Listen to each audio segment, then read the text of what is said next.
થયો એ કાર્યક્રમ પણ ખૂબ સરસ ગયો અને બધાએ એની અંદર ઉત્સાહભેર ભાગ લીધો. આ ટ્રસ્ટની શરૂઆતમાં ટ્રસ્ટને મજબૂત બનાવવા માટે શ્રી હાટકેશ સંસ્કાર મંડળ ચાલતું અને એના પ્રમુખ નરણપ્રસાદ જોશીપુરા સાહેબ તેઓ જ્ઞાતિમાં અને જ્ઞાતિ બહાર જઈ અને આપણે ગાયત્રી હવન કરતા અને જુદા જુદા બ્રાહ્મણોને સાથે લઈ જતા અને એ પણ સાથે અને એ રીતે એમાંથી જે કંઈ પણ ફંડ આવતો એના માટે પણ અપીલ કરતા. કારણ કે આ જાણો છો એ પ્રમાણે શરૂઆતમાં તો આપણી પાસે ફંડ ન હોય અને આપણે જુદી જુદી પ્રવૃત્તિઓ કરવાની હોય એ રીતે આ સંસ્થા ધીમે ધીમે આગળ વધે.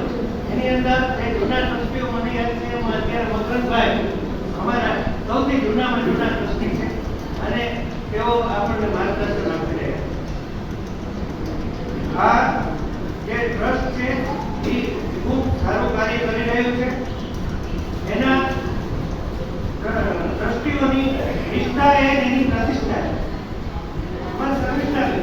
વર્ષોથી પ્રમાણિત સંસ્કૃત સાથે સંકળાયેલા ખૂબ જ ઘણા વક્તવ્યો આપ્યા અને નિર્ણયકમાં પણ અને એના પ્રિપેરેશન પણ કરવામાં સ્કોપ કલેક્શન સ્પર્ધા કરીએ તો એક એક સ્કૂલમાંથી 4 જ નામ નોંધાવે છતાં પણ 200-250 વિદ્યાર્થીઓ થાય અને એના પેપરો વર્ષો સુધી ચેક કરવા માટે અને તેઓ આપણે ઇનામો એ રીતે મકરભાઈ અને શર્મિષ્ઠાને પ્રમાણિત સંસ્કૃત ભવન સાથે પણ સંકળાયેલા છે.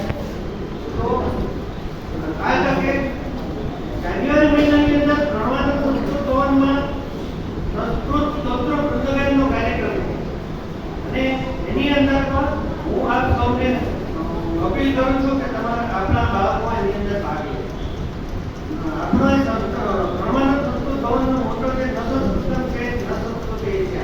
આપણે જો આપણી સંસ્કૃતિને જાળવીએ આપણા બાળકને કંઈક મોબાઈલથી કે ટીવીથી કે થોડુંક દૂર રાખવું હશે તો આપણે એને કંઈક બીજું આપવું પડશે.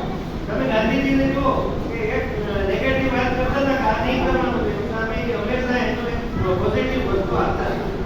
તો આ રીતે આપણા નાગરોના જીનની અંદર સંસ્કૃત તો પડેલું જ છે અને તમે જુઓ કે આજે આપણી ત્રીજી પેઢી આપણે ત્યાં પંચરત્ન ગીતાના પાઠ કરતા હતા, વિષ્ણુ સહસ્ત્ર નામના પાઠ કરતા હતા, નરસિંહ મહેતાના ભજનો વાગતા હોય નાગરનું ઘર હોય.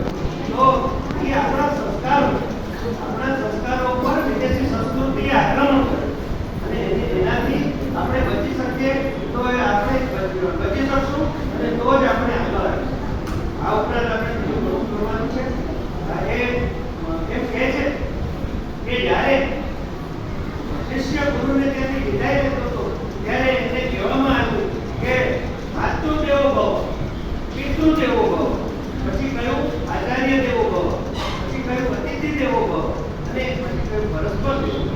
તો આ આપણી સંસ્કૃતિ છે, વિશ્વ બંધુત્વની સંસ્કૃતિ છે અને એની અંદર આપણે આ રીતના પ્રવાહમાં ટકી રહેવું હોય તો આપણે આપણી બૌદ્ધિક ક્ષમતા જે છે એનો બરાબર ઉપયોગ કરવો અને આપણે કોમ્પિટિટિવ ટેસ્ટ શૈક્ષણિક ક્ષેત્રે પર આપણે આપણું પુનર્મૂલ્યાંકન કરવાની જરૂર છે.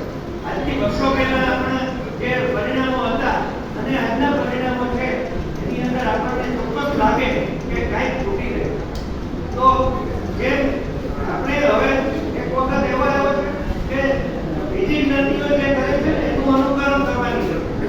બીજી જ્ઞાતિએ આઈએએસ સેન્ટર શરૂ કર્યું, વોકેશનલ ગાઈડન્સ સેન્ટરો શરૂ કર્યા અને નોકરીની અંદર નોકરી તો છે આપણે ક્યાંય પાછા પડવાના નથી અને પડશું પણ નહીં. કારણ કે એ આપણી ક્વોલિટી છે, આપણી ગુણવત્તા છે, આપણા સંસ્કાર છે અને એ તો કંઈ જવાના નથી. પણ એમ છતાં આપણે આજની પરિસ્થિતિમાં ટકી રહેવું હશે કોમ્પિટિશનના યુગની અંદર આપણે સમાજ જે રીતે જઈ રહ્યો છે એની અંદર આપણે આપણું અસ્તિત્વ ટકાવવા માટે પણ આપણે મહેનત કરવાની નથી જરૂર. આપ સર્વે આ બધાએ ખૂબ સમય થઈ ગયો. બાળકોએ જે ધીરજ રાખી, એમના મા બાપોએ એને પ્રોત્સાહિત કરે તો એ બદલ તેઓ સર્વે ખૂબ ખૂબ અભિનંદનને પાત્ર. કારણ કે જેઓએ ભાગ લીધો એમના હૃદયમાં આજે જે આપણે બોલીએ છીએ, આપણે સાંભળીએ છીએ એનો પ્રભાવ આપણા અંતર્મનમાં પડે છે. આપણે આજે તો સાંભળીને જશું ને રાત્રે ઊંઘ ઉડી જશે બીજું કાંઈ આપણે કંઈ જોયું હશે, તોફાન જોયું હશે તો કોઈક તોફાન મગજમાં આવી જશે. તો આપણે આ બાજુ જવાની જરૂર છે. પરમાનંદ સંસ્કૃત ભવન